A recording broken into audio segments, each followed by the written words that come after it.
मित्रांनो, मी सौरभ, तुमचं स्वागत आहे आपल्या चॅनलमध्ये ट्रेक विथ सौरभ. आणि आज मी तुम्हाला घेऊन जाणार आहे कृष्णामाई मंदिरामध्ये. आपण आता सध्या महाबळेश्वर बस स्थानकावरती आहे आणि तुम्हाला जर यायचं असेल तर हा मुख्य रस्ता आहे. महाबळेश्वरमध्ये येण्यासाठी हा मुख्य रस्ता आहे. हा वाई पाचगणी महाबळेश्वरला जोडतो आणि इथून हा दुसरा रस्ता आहे जो खालच्या बाजूने येतो. हा रस्ता पोलादपूरवरून महाबळेश्वरला येतो आणि आपण आता दोन्ही रस्त्याच्या मधोमध्ये आणि ह्या उजव्या बाजूला इथे महाबळेश्वर बस स्थानक आहे आणि हा जो रस्ता जातो हा महाबळेश्वर मेन मार्केटला आतमध्ये जातो. आता आपल्याला कृष्णामाई मंदिरामध्ये जाण्यासाठी ह्या बस स्थानकावरून सकाळी 6 वाजता इथून बस निघते ओल्ड महाबळेश्वरला, जुने महाबळेश्वर आहे. दुसरी बस निघते आपल्या इथून 5 वाजता आणि इथून आपलं जुनं महाबळेश्वर आहे 6 किलोमीटर.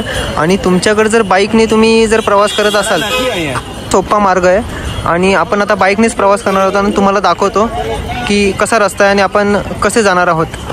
आपल्याकडे बाईक आहे क्लासिक 350. 15 दिवस झाले तिला घेऊन आणि आपला भाऊ आहे त्यांनी गाडी नवीन घेतली. आपण आता ह्याच गाडीने निघणार आहोत. मोस्ट इम्पॉर्टंट पहिलं आपल्याला हेल्मेट घालावं लागेल.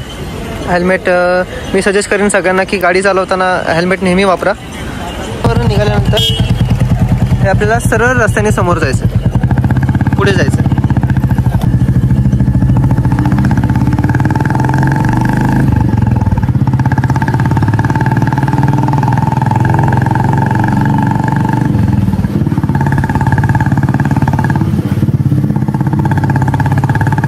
मित्रांनो, आपल्याला हा दुसरा पर्याय आहे. जर आपल्याकडे बाईकही नसेल तर आपल्याला इथे ही ट्रॅक्स असते उभी. सकाळी 8 वाजल्यापासून ते संध्याकाळी 6 वाजेपर्यंत ही ट्रॅक्स उभी असते. ह्या ट्रॅक्सनेही तुम्ही येऊ शकता. इथं आल्यानंतर तुम्हाला थोडंसं चुकल्यासारखं वाटेल. समोर कॉलेज आहे. इकडे हा जो वरचा रस्ता आहे हा नगरपालिकेला जातो आणि ह्या खालच्या बाजूला आपल्याला निघायचं आहे. हा ओल्ड महाबळेश्वरला जातो, जुने महाबळेश्वरला. हा तीव्र उतार असल्याने गाडी गिअरमध्ये ठेवा, कारण गाड्या इकडे वाकड्या तिकडे येतात. तशी लोक येणाऱ्या पर्यटनाला मदत करत असतात. ह्या काकाच्या आवाजावरूनच तुम्हाला समजेल.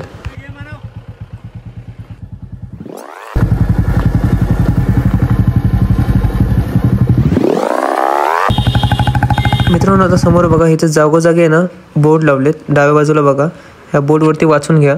दर 2 किलोमीटरवर हे असे बोर्ड लावलेत. हे बोर्ड लावल्यामुळे तुमची एवढी काही चुकामुक व्हायची नाही.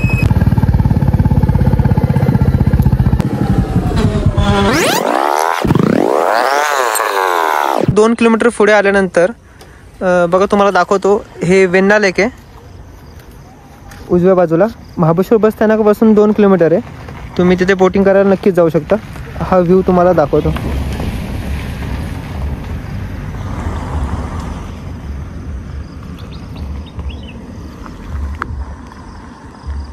आत्तापर्यंत आपण 2 किलोमीटर पुढे आलोय आणि इथून पुढचा जो हा प्रवास आहे हा 4 किलोमीटरचा बाकी आहे. येताना आपल्याला घरे बंगले लोकांचे दिसत होते. आता इथून पुढे घरं नसणार आहेत. पूर्ण जंगलातून जाणारा रस्ता, दोन्ही बाजूला हिरवी झाडं आहेत, पक्ष्यांचा आवाज, शांत वातावरण, अगदी निसर्गाच्या कुशीतून प्रवास सुरू झालाय आपला. हा रस्ता साधारण 6 किलोमीटर अंतराचा आहे. तर तुम्हाला एक इंटरेस्टिंग गोष्ट सांगतो. हा रस्ता मी लहानपणापासून बघतोय, पण प्रत्येक वेळा येताना काहीतरी नवीन जाणवतं. कधी पक्षी तर कधी जंगलातले प्राणी, वाऱ्याने हलणारी झाडे, निसर्गाचं बदलणारं रूप. मित्रांनो, 3 किलोमीटर पुढे आल्यानंतर हा वरती रस्ता जातो. कॅनॉट पीक पॉईंट म्हणून इथे वरती एक पॉईंट आहे. पुढच्या व्हिडिओमध्ये नक्कीच आपण तुम्हाला ह्या पॉईंटपर्यंत घेऊन जाऊया आणि आपल्याला आता सरळ ह्या रस्त्याने खाली जायचं. तुम्हाला जर अजून एकदम जवळून जर निसर्ग अनुभवायचा असेल तर तुम्ही एकदा चालत प्रवास केलाच पाहिजे.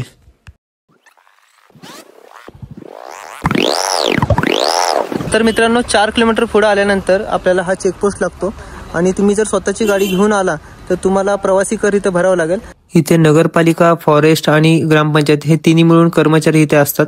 ते तुमचे इथे प्रवासी कर घेतात. बोर्डमध्ये पण दाखवलंय स्क्रीनवर आणि त्यांच्याकडून आपण आता त्यांच्या कर्मचाऱ्यांकडून जाणून घेऊ.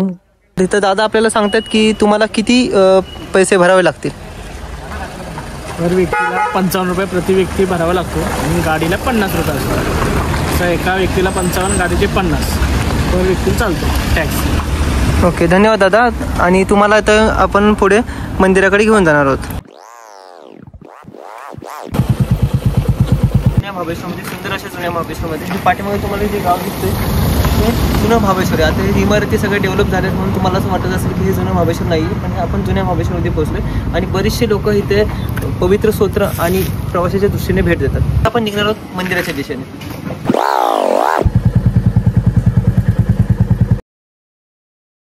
आपला कृष्णामाईला जातो आणि हा जो रस्ता आहे हा मंदिराची पार्किंग आहे. या परिसरामध्ये बरेचसे अजून मंदिरं आहेत, ही पण महत्त्वाची मंदिरं आहेत. नेक्स्ट व्हिडिओमध्ये तुम्हाला नक्की तिथे मी त्या मंदिरापर्यंत घेऊन जाणार आहे.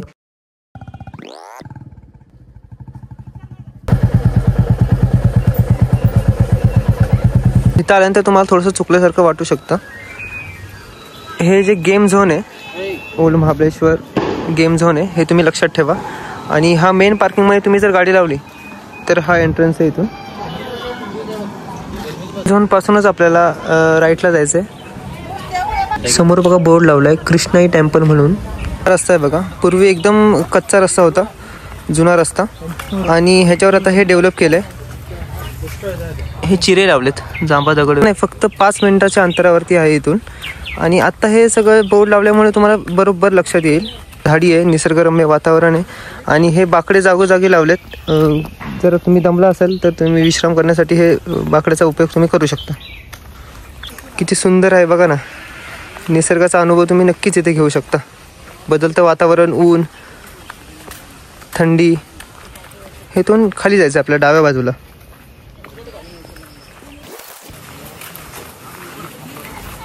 फायनली तुम्ही बघू शकता, हेच ते कृष्णामाई मंदिर.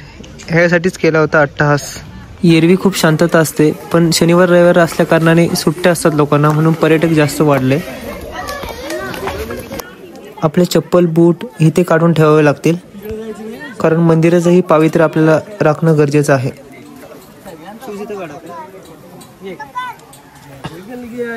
तर आता देवाचं दर्शन घेऊ आणि इथला इतिहासही जाणून घेऊ.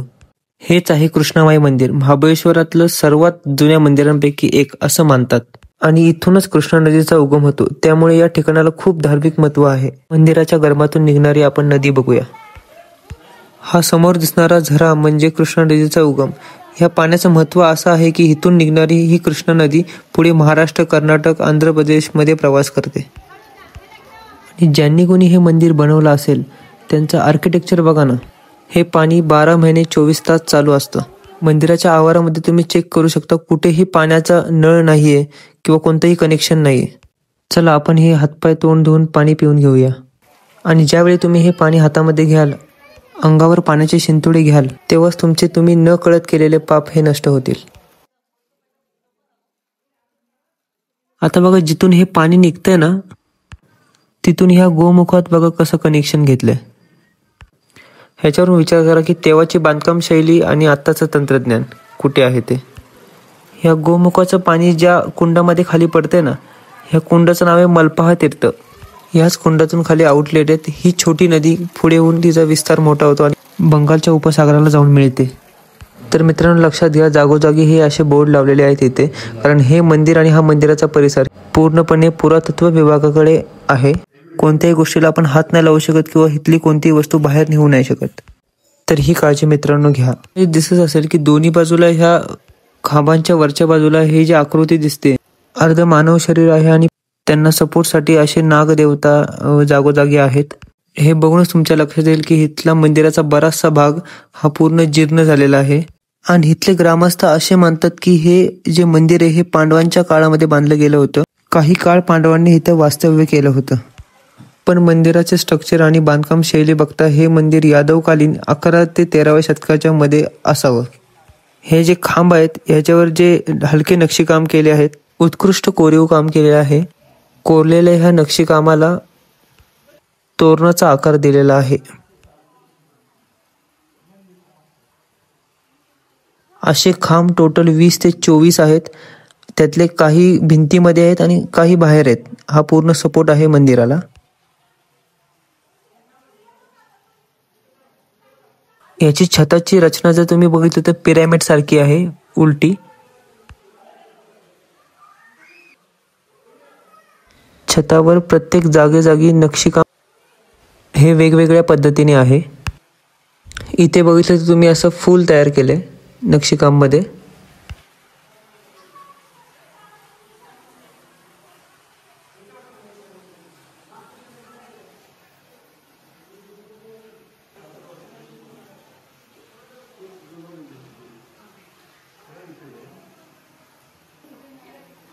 या खांबावरचं नक्षीकाम तुम्हाला व्यवस्थित नीट दिसेल.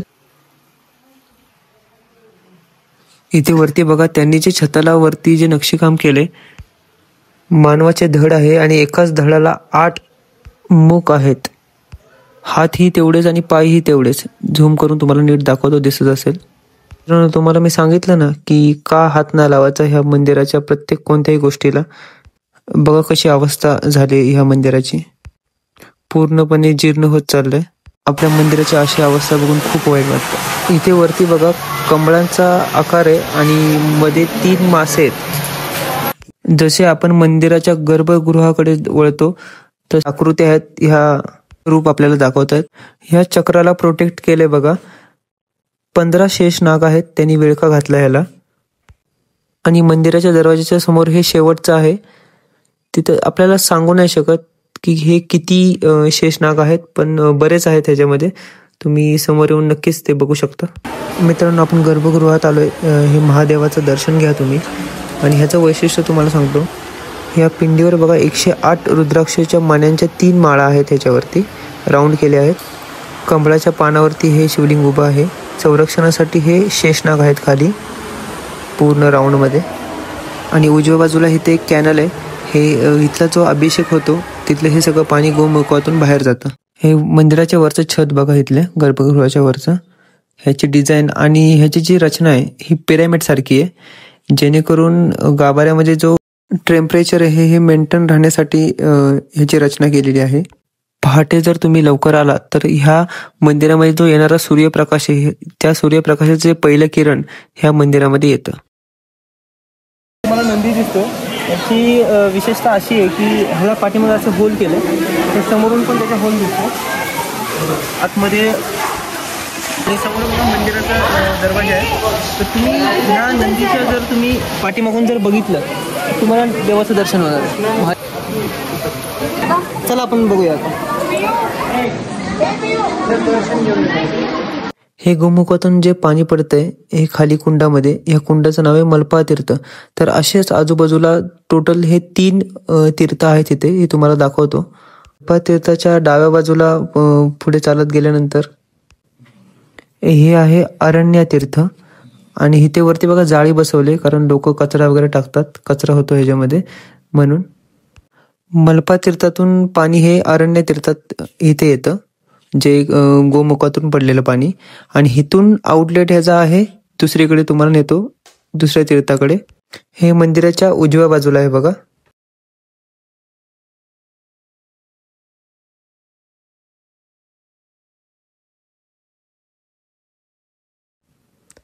इथे माकडंही मोठ्या प्रमाणात आहेत, कारण आजूबाजूला पूर्ण जंगल आहे. तर कोणतीही खाण्याची वस्तू तुम्ही इथे नेऊ नका. आणि तुमचे पर्स, मोबाईल, कॅमेरा वगैरे हे जपून ठेवा. हे इथे एक कुंड आहे. ह्या तीर्थाचं नाव आहे पितृमुक्त तीर्थ. इथेही जाळी बसवले. इथे वरती एक उंबराचं झाड आहे मोठं. ह्या उंबराचा जो पाला आहे हा पूर्णपणे ह्या कुंडामध्ये पडतो, म्हणून हे पूर्ण जाळी बसवलेली आहे ह्याच्यावरती. इथेच उजव्या बाजूला बघा एक छोटंसं मंदिर आहे. हे पूर्णपणे तुटलेलं आहे, पण इथे आतमध्ये जे गणपतीची मूर्ती ठेवली आहे आणि इथे समोर पादुका आहेत. हे आता नवीन कोणीतरी ठेवल्यात, पण ह्याच्या आधी इथे काय होतं आणि कोणती मूर्ती होती हे सांगणं फार अवघड आहे. चला गणपती बाप्पाचं दर्शन घेऊया आपण आणि पुन्हा मंदिराकडे वळूया. हे कृष्णामाई मंदिर. आणि ह्याच मंदिराला जो परिसर लाभलाय, जो निसर्ग लाभलाय, हे तुम्ही बघून एकदम थक्क होऊन जाल. बघू शकता स्वर्ग.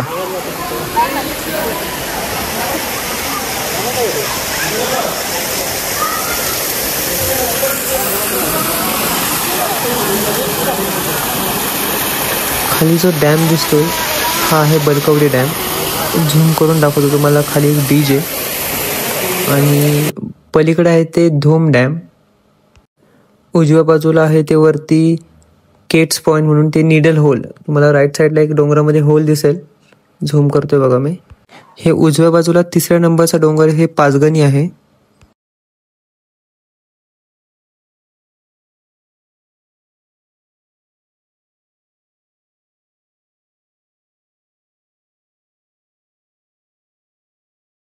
खाली जे हे गाव दिसतंय तुम्हाला, हे गोळेवाडी म्हणून गाव आहे.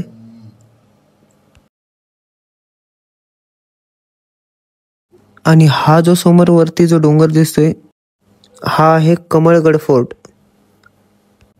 आणि तिथूनच पुढे डावीकडे हा जो वरचा परिसर पूर्ण दिसतोय, हा कोळेश्वर पठाराकडे जाणारा मार्ग आहे हा पूर्ण वरचा. पलीकडे खाली डाव्या बाजूला जोर गाव आहे. पुन्हा एकदा बघा, हे कृष्णा नदीचं छोटं स्वरूप आणि पुढे जाऊन हे मोठं रौद्र रूप.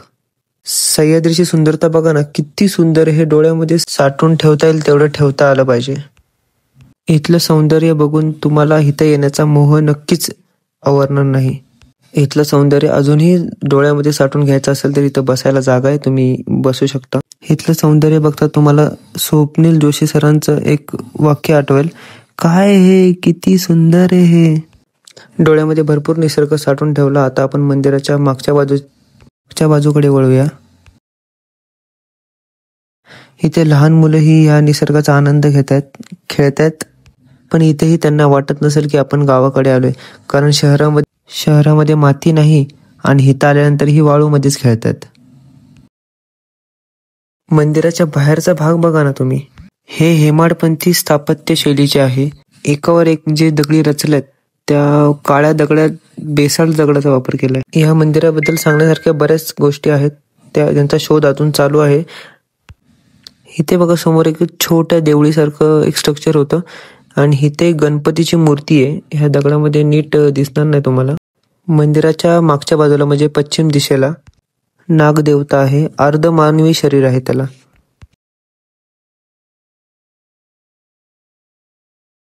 आणि मंदिराच्या उत्तर दिशेला एक गरुड देवता आहे बघा समोर. आणि त्याच्याच खाली बघा गोमुख आहे. जे गाभाऱ्यामध्ये तुम्हाला दाखवलं ना की अभिषेक केलेलं जे पाणी आहे ते पूर्ण ह्या गोमुखातून बाहेर येतं. आणि जास्त पावसामुळे दरवर्षी ही आजूबाजूची जी माती आहे ही पूर्ण ह्या कुंडामध्ये येऊन पूर्ण खचली जाते. पाऊस संपल्यानंतर हे पूर्णपणे साफ करावं लागतं. मंदिराच्या मागच्या बाजूचा काही भाग हा मातीमध्ये गाडला जातो. पण इथे काम करण्यासाठी पुरातत्व विभागाने एक त्यांचा माणूस नेमला आहे, हा पूर्णपणे ह्या परिसराची देखभाल करत असतो. तर पूर्णपणे मंदिर मित्रांनो आणि मंदिराचा परिसर तुम्हाला मी दाखवला आहे. ह्याच्यामध्ये काय चुकलं असेल तर मला नक्की तुम्ही कमेंटमध्ये सांगा. ह्यापेक्षाही जास्त मंदिराबद्दल काय माहिती असेल तर तुम्हाला नक्कीच मी व्हिडिओद्वारे कळवेन. आणि अशाच मंदिराला भेट देण्यासाठी आपल्या चॅनलला फॉलो करा, ट्रेक विथ सौरव. मित्रांनो, भेटूया नेक्स्ट व्हिडिओमध्ये. काळजी घ्या आणि असेच प्रेम राहू द्यात.